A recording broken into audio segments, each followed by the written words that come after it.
Does anyone have any questions?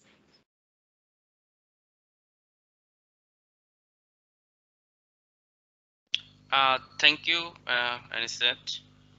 I have a little more clarification needed that regarding the during report submission, you mentioned somewhere that date of instrument that last calibrate.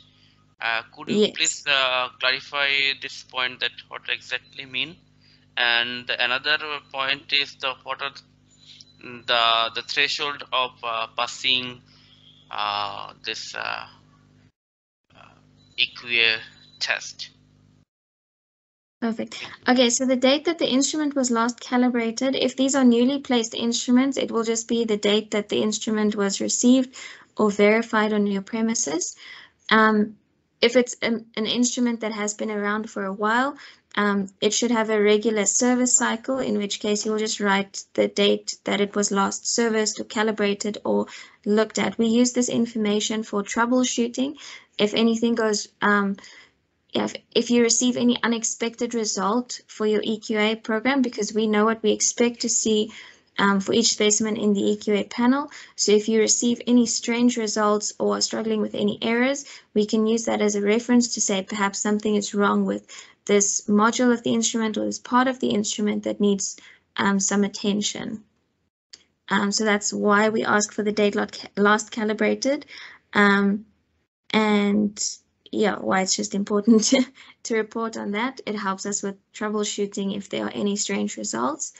With regards to the scoring of the EQA, so each specimen in the EQA panel gives a full score of 2 results, of 2 points when it's correct. So when you have a correct result, you'll receive 2 points. If you have an error or an invalid result, you will receive a score of 1. And if it is an incorrect result, it'll be a score of 0. So for each specimen, that's a score out of 2, and for the 4 specimens together, that's a panel score out of 8. An 8 out of 8 score is a pass on the EQA panel. A 6 out of 8 score becomes a concern, and anything lower than a 6 becomes unacceptable or reason for investigation. So on SmartSpot's result reporting panel, you'll see that there's a feedback tab as well. So if you have anything less than 8 as your panel score, on the feedback tab, you'll be able to download an IR form or an investigation report form, which you can fill in the information about your incorrect result or any trouble that you experienced during the result submission or processing of the specimen, anything that might have interfered with the processing of the specimen for us to investigate or to help you assist and troubleshoot, and also provide some feedback on corrective action that you may be able to take if you have incorrect results. I hope that answers your question. Yeah, that's completely clarified. One more thing, are you going to provide the standard operating procedure for processing these panels? And, yes. Yes, so with every panel that you'll receive, so you'll receive your first panel anytime from the 23rd of March and your second and third panel from the 18th of July. And in each packet, together with the 4 DCS specimens, there will also be a package insert with the instructions for use that goes through the entire process of how to process the specimens and how to submit results as well.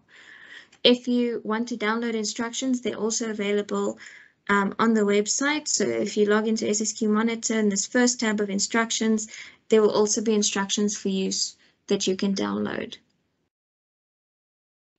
For creating any user ID in this SmartSpot website, what are the informations that required for registering this site? Okay, so to create a new profile for a new person or a new staff member, we need full names, so a name and a surname, an email address, a direct contact number, and then we can enroll them underneath, under the profile of whichever laboratory they're part of, and they'll receive a welcome email with their username and their temporary password. Once you log in for the first time, you'll use your temporary password, which is 123456, and then it will prompt you to change your password to something that you'll be able to remember and use going forward. So if you have not yet been provided with user details, or there's someone new that needs to be provided with user details, you can use our contact details over here. Either my cell phone number to WhatsApp me some details, or my email address over here. Same for Dean, his cell phone number or his email address, just with the names, name and surname, email address, direct contact number, and what their position at the lab is and which lab they are a part of, and we will create a user profile for them. Yeah, thank you. Pleasure. Just to clarify on that question, each country as they enroll will receive an enrollment form and they'll be centrally enrolled. So, for example, for all those from Zimbabwe, welcome to this presentation. We have received all your enrollment details centrally, and all your user information has been uploaded to the system. Please expect an email after this call. You'll all get an automated email from office@smartspotq.com with your user enrollment information. And as each of the countries enroll and are ready to start in April, you two will all receive your emails with your user IDs and your ability to log into the website. And that is excellent, yeah. Yeah. In addition to that, group managers from within Zimbabwe and the IDDS headquarters staff should have all already received emails either yesterday afternoon or during the course of today. And then if we can just highlight for everybody, please check your junk or quarantine mail.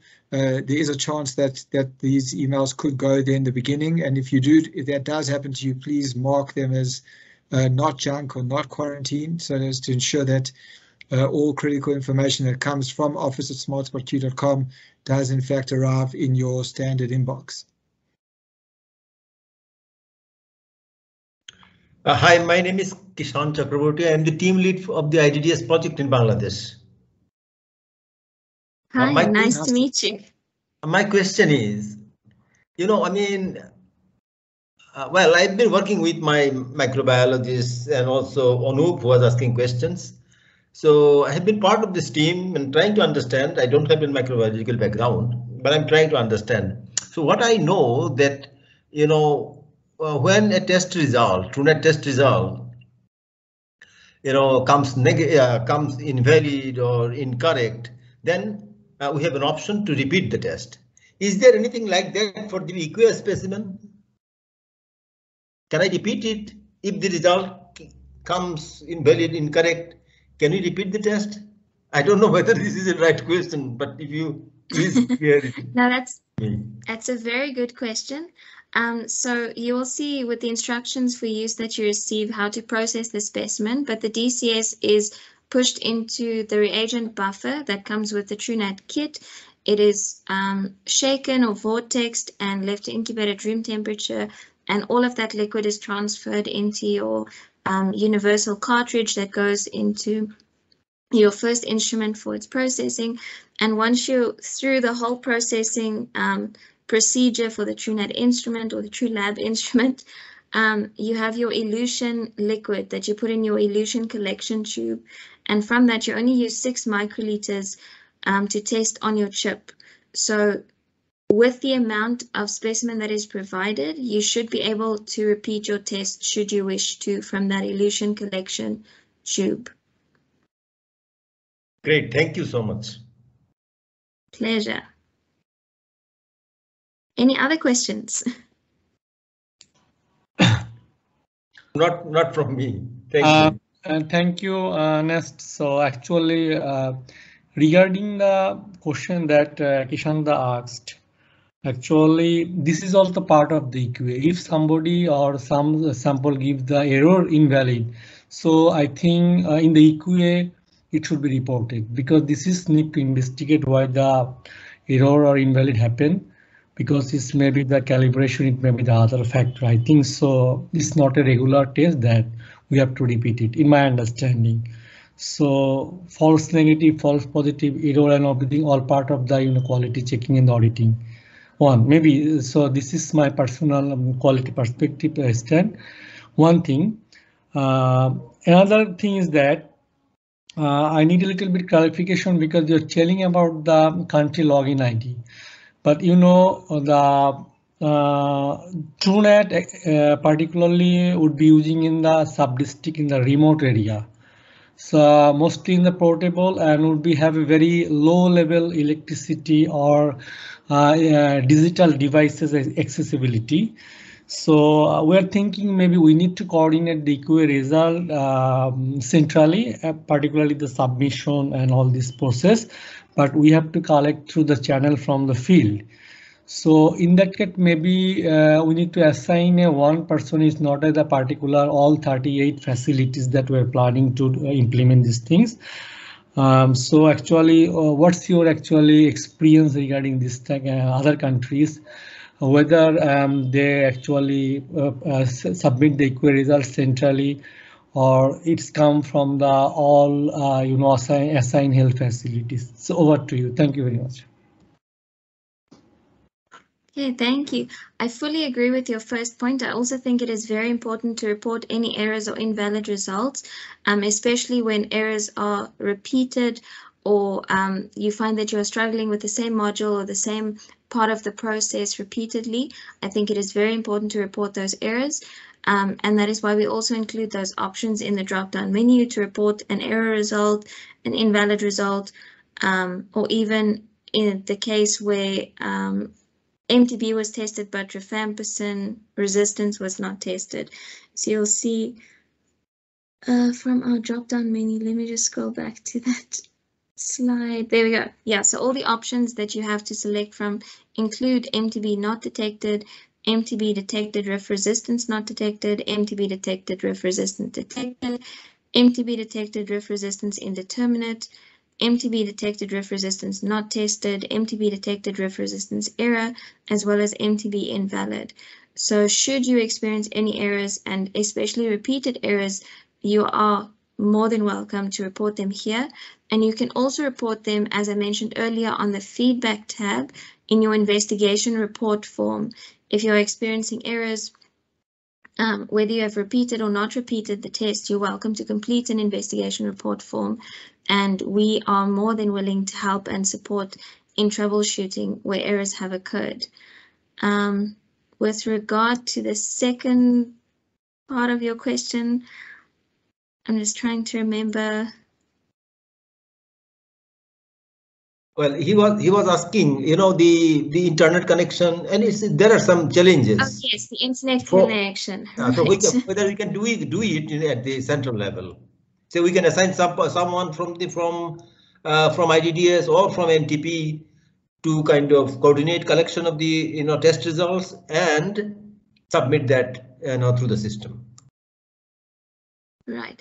So in terms of struggling with internet or limited internet access, this is why we also have provided all of our information on this mobile version.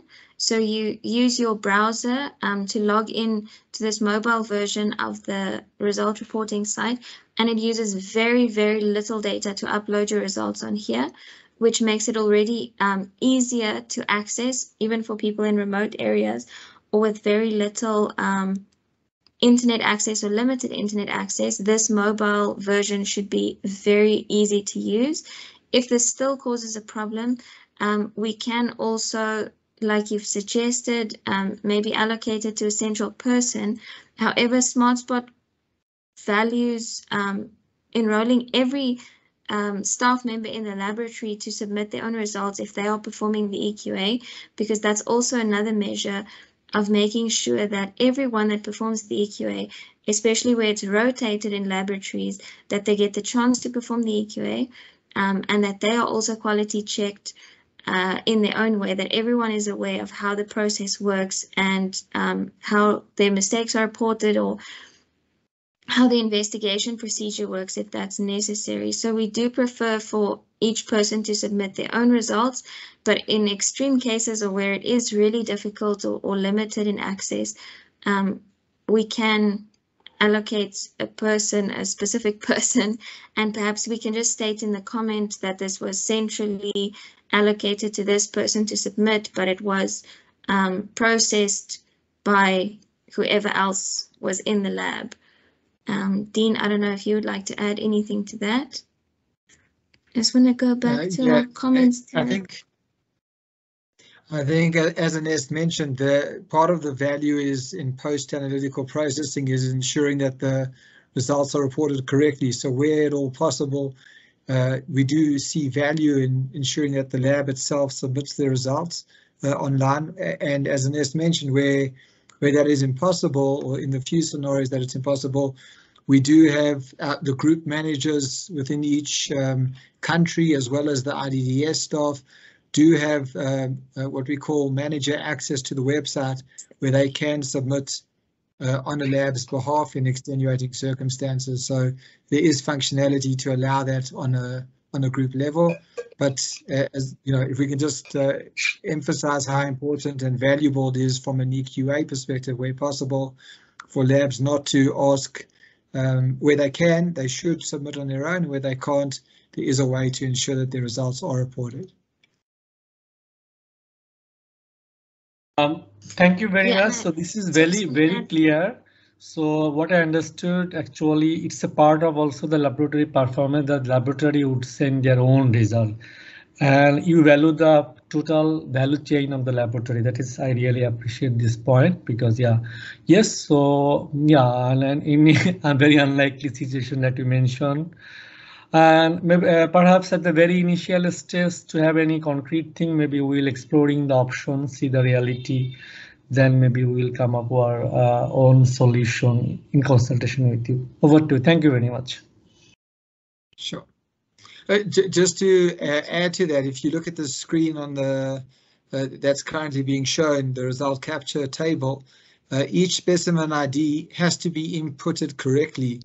And in fact, if it's not correctly inputted, even if you get the correct result, you could be scored down, because you can imagine that if you type in the wrong person's name, maybe one letter or two letters, and all of a sudden it has a different meaning. I always like to use my own example. My name is Dean, and if you switch D and S on the keyboard, which are right next to each other, all of a sudden Sean might get my result and I might get Sean's result, just spelled only different by the S and the D.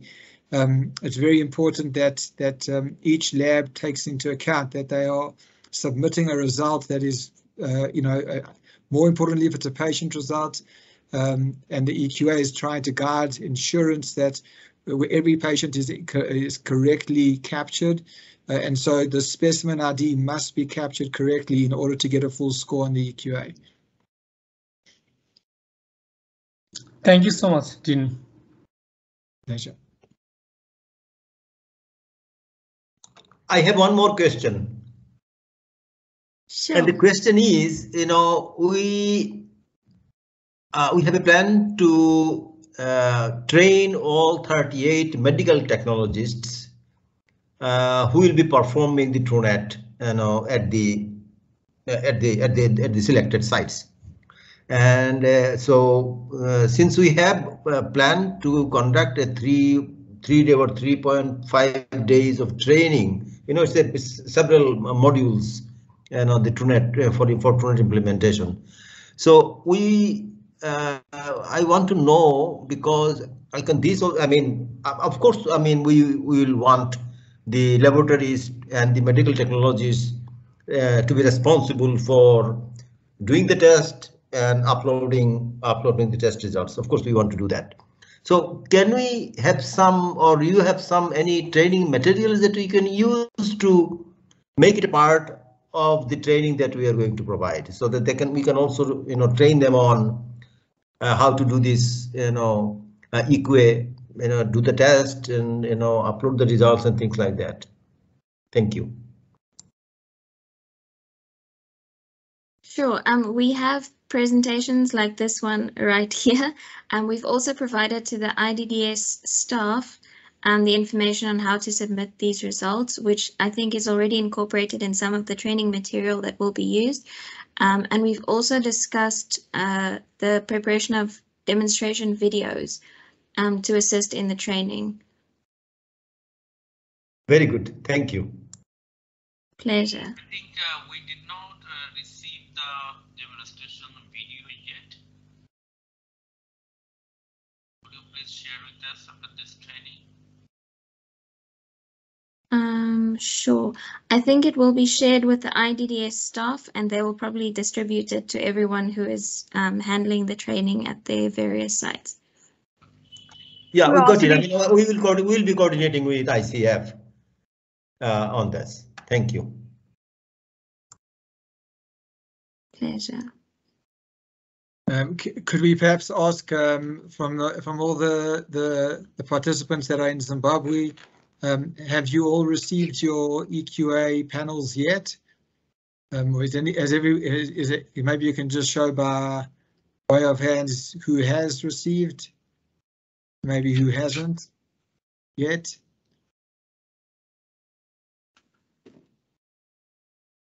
Maybe Phoebe. Maybe, yeah.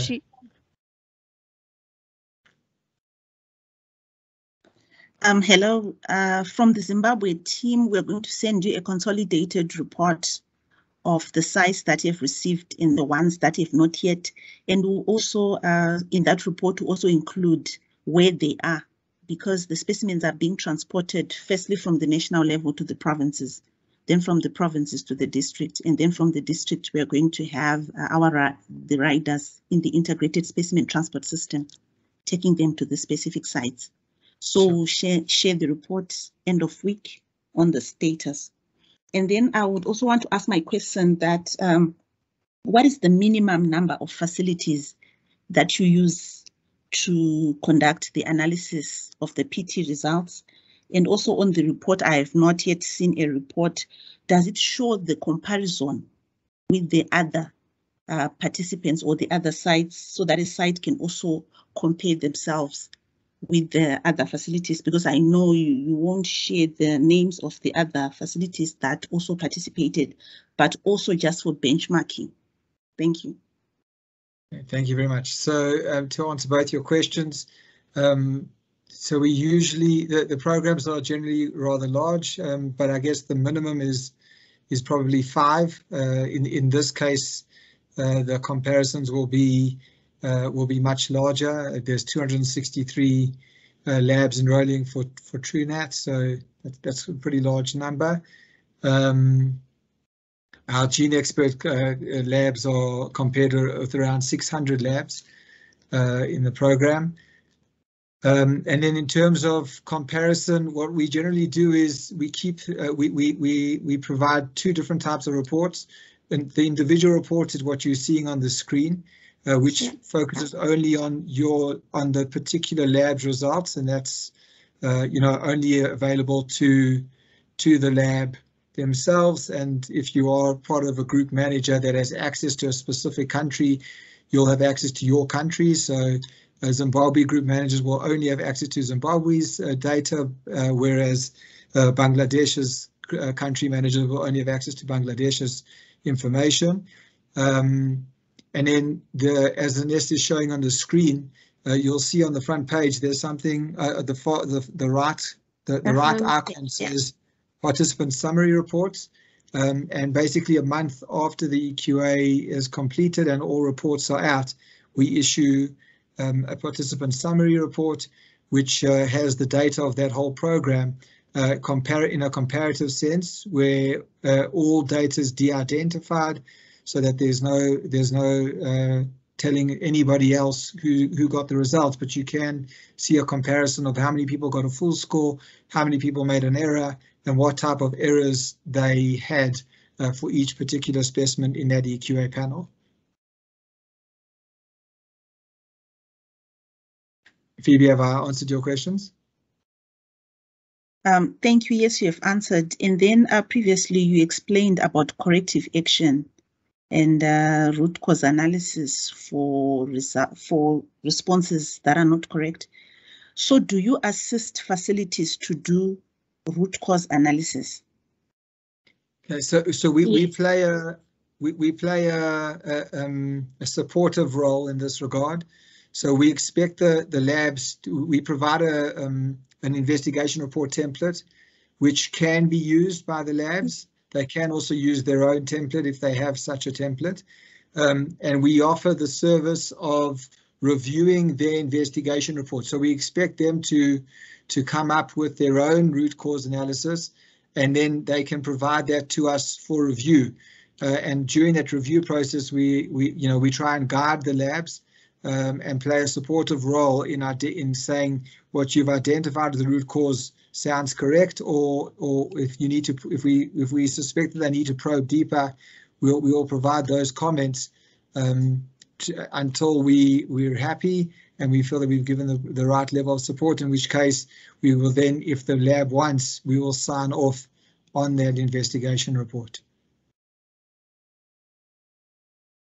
But we don't take responsibility for root cause analysis. That is something that labs, especially if you're an ISO 15189 accredited lab, are expected to take responsibility for corrective action. We play a supportive and assistive role in guiding that process. And we also don't, there's no obligation on the labs from SmartSpot's perspective to do it. We can't enforce corrective action. As I say, we play a facilitative and assistive role. You have to initiate. We will do our best to help and facilitate.